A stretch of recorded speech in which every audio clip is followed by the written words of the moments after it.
Hello friends, welcome back to my channel. आज का हमारा फर्स्ट टॉपिक है रोल ऑफ एमआईएस यानी कि प्रबंध सूचना प्रणाली की भूमिका। MIS helps manager in decision making by providing accurate and timely information. जो एमआईएस है वो क्या करता है? सही समय पर सही जानकारी प्रबंधकों को देता है। इससे क्या मिलता है? It supports planning, control and coordination in management. इससे क्या होता है? आपको योजना, नियंत्रण और समन्वय में सहायता मिलती है जो हमारी मैनेजर्स हैं उनको। अब उसके बाद आते हैं इसके की पॉइंट्स। डिसीजन सपोर्ट, क्योंकि अगर आपको कोई भी डिसीजन लेना है तो आपको इससे रिलेटेड इन्फॉर्मेशन चाहिएगी, तो ये डिसीजन सपोर्ट करता है। उसके बाद प्लानिंग एंड कंट्रोल, किसी भी चीज़ की प्लानिंग के लिए आपको उससे रिलेटेड इन्फॉर्मेशन चाहिएगी। किसी चीज़ को कंट्रोल करने के लिए वहाँ पे क्या चल रहा है आपको उस चीज़ की इन्फॉर्मेशन चाहिए। ये कौन देता है? एमआईएस। तो ये इसमें मदद करता है। अब उसके बाद ऑपरेशनल इफिशियंसी यानी कि संचालन में दक्षता को बढ़ाता है, क्योंकि आपके पास पूरी कंट्रोल करने के लिए इन्फॉर्मेशन होगी आपको कि कहाँ पे क्या चीज़ चल रही है, ताकि आप उसको ईजिली कंट्रोल कर पाएँ। इसके बाद आता है प्रोसेस ऑफ मैनेजमेंट यानी कि प्रबंध की प्रक्रिया। The management process include planning, organizing, directing and controlling. ये तो सबको ही पता है कि प्रबंध में क्या क्या होता है। सब प्लानिंग भी आती है, ऑर्गेनाइजिंग भी आती है, डायरेक्टिंग यानी कि योजना, संगठन, निर्देशन, नियंत्रण, समन्वय वगैरह, ये सब इसी के अंतर्गत आते हैं। तो ये क्या करता है? एमआईएस हर स्टेज को it supports each stage by supplying relevant data. Her stage में क्योंकि डाटा चाहिए आपको, अगर आपको योजना भी बनानी है, संगठन करना है, निर्देशन करना है, कोई भी चीज़ करनी है आपको मैनेजमेंट से रिलेटेड, तो आपको क्या चाहिए? इन्फॉर्मेशन चाहिए, वो देता है एमआईएस। तो ये इन सभी में मदद करता है। अब इसके मेन सब क्या है? अगर आप प्लानिंग कर रहे हैं तो आपको क्या चाहिएगा? डाटा चाहिएगा, ये वो देगा।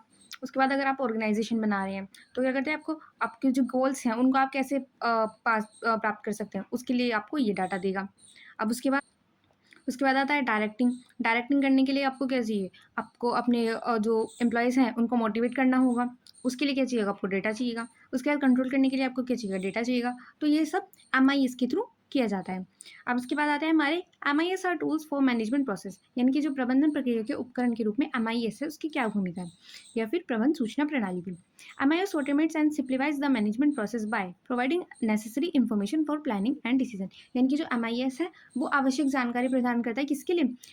आपको प्लानिंग के लिए यानी कि योजना बनाने के लिए, और डिसीजन लेने के लिए आपको सूचना जो भी इंपॉर्टेंट चाहिए वो एमआईएस प्रदान करता है। अब उसके बाद इसकी की फीचर क्या है? ऑटोमेशन यानी कि स्वचालन। ये ह्यूमनली नहीं है, ये ऑटोमेटिक कार्य अपना करता है। उसके बाद टाइमली इंफॉर्मेशन की समय पर जानकारी, जो भी आपका समय होगा, जिस टाइप पर आपको जानकारी चाहिए उस टाइम पर ये आपको जानकारी प्रोवाइड करते हैं। और बेटर डिसीजन, क्योंकि अगर आपके पास बेटर इन्फॉर्मेशन है, बेटर तरीके से है और सही समय पर है, तो इससे आप बेटर डिसीजन ले पाएंगे। अब इम्पैक्ट ऑफ एमआईएस यानी कि एमआईएस का प्रभाव क्या होता है?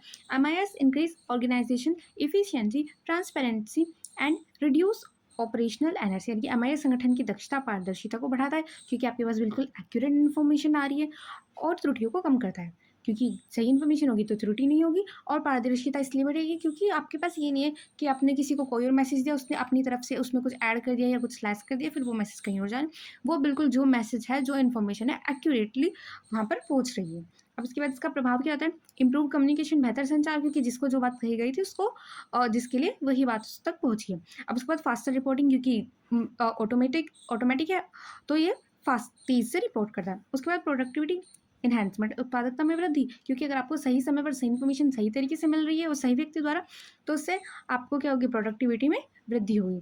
अब उसके बाद एमआईएस एंड कंप्यूटर।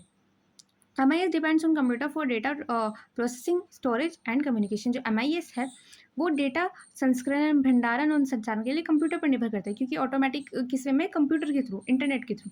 उसके बाद computers make MI fast and reliable. जो कंप्यूटर है वो इसे तेज बनाते हैं, विश्वसनीय बनाते हैं। मतलब ये एक तरह से कंप्यूटर पर डिपेंड करता है अपनी ऑटोमेटिक के लिए। अब उसके बाद आते हैं इसके रिलेशन। कंप्यूटर से इसका संबंध क्या है? कंप्यूटर इज बैकबोन, क्योंकि कंप्यूटर के बिना एमआई की प्रक्रिया अधूरी है। इनेबल्स डाटा एनालाइज, इनकी डेटा विश्लेषण सक्षम बनाता है, क्योंकि क्या होता है? इंटरनेट के थ्रू होता है। उसके बाद रिपोर्ट जनरेशन में मदद करता है। अब MIS and the users. MIS और उपयोगकर्ता। MIS serve various users like operational staff, middle managers and top executive by providing required data. यानी कि क्या करता है? संचालन स्तर, मध्य प्रबंध और शीर्ष प्रबंध, जिनको भी जो जो इन्फॉर्मेशन चाहिए उन तक पहुंचाता है। अब इसके टाइप्स, उपभोक्ताओं के क्या प्रकार है? ऑपरेशनल लेवल के, जो संचालन के स्तर पर है।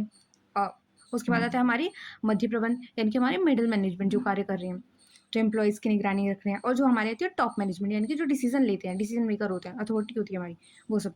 ये हमारे उपयोगकर्ता के एमआईएस के टाइप्स हैं। अब इसके बाद आता है MIS is support to the management. MIS वो प्रबंधन का समर्थन करता है। MIS supports routine and strategic decision by providing report alert and data models. यानी कि जो एमआईएस है वो क्या करता है, रिपोर्ट अलर्ट डेटा मॉडल्स के माध्यम से विनियमित एंड रणनीतिक निर्णयों में सहायता करता है। क्योंकि क्या चाहिए आपको, हर चीज़ के लिए आपको इन्फॉर्मेशन चाहिए मैनेजमेंट के काम करने के लिए। तो ये क्या करता है, आपको वो डेटा प्रोवाइड करता है सही समय पर। अब उसके बाद आते हैं सपोर्ट एरियाज। ये क्या करता है, स्ट्रेटेजिक प्लानिंग में मदद करता है, क्योंकि आपको स्ट्रेटेजी के लिए क्या चाहिएगी, चारों तरफ की इन्फॉर्मेशन चाहिएगी आपको स्ट्रेटेजी बनाने के लिए। उसके बाद रिसोर्स एलोकेशन, के आपके पास कितने संसाधन किस चीज़ में लग रहे हैं, उनका आवंटन किस प्रकार करेंगे आप, उसके लिए आपको एमआईएस की मदद चाहिएगी। और प्रॉब्लम सॉल्विंग की, अगर आपको कोई आपके जिसमें चाह रहे हैं वो काम नहीं हो पा रहा है या फिर कोई डिफिकल्टी आ रही है तो उसको कैसे दूर करें, ये आप किस चीज़ के थ्रू पता कर सकते हैं, एमआईएस के थ्रू। आई होप आपको आपकी टॉपिक क्लियर हो गया हो। Thank you for watching.